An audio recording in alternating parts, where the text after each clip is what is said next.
737 Boeing uchкычы аэропортка утырырга әзерләнә. Әллә начар һава шартлары, әллә пилотларның ялгышы нәтиҗәсендә өйгә кайтып, барасы җиргә килеп җиттем дигәндә генә 6 дистә кешенең гомере өзелә. Йөргән кеше, үлгән кеше жалко, конечно.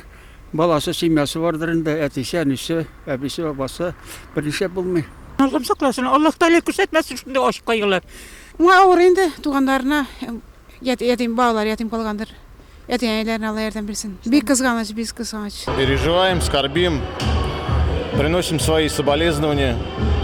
Хәзерге вакытта һәлакәтнең сәбәпләре ачыклана, ләкин гаеплеләр табылса да, бу һәлак булучыларны кире кайтара алмаячак. Кешеләрдә исә курку хиссе арта, күпләре очкычларга утырырга җөрьәт итми башлый. Конечно, куркыныч. Хәзер мин самолетка ышанмыйм уже. Монда поездда да нитәргә була, монда самолет, тем более анда кая китәсең. В советское время я летал. На Кавказ летал, туда, в Одессу летал, спокойно. Я знал, что если я сяду, я полечу, я обязательно прилечу. Вообще Переживание. Да, и боимся теперь, говорим, куда-то детей, чтобы ездили, прям страшно даже. Шундый һәлакәтләрдән соң кеше гомеренең никадәр кыска һәм кыл өстендә генә булуын аңлыйсың. Һәр кайсыбызның да барасы юллары имин һәм хәерле булсын иде.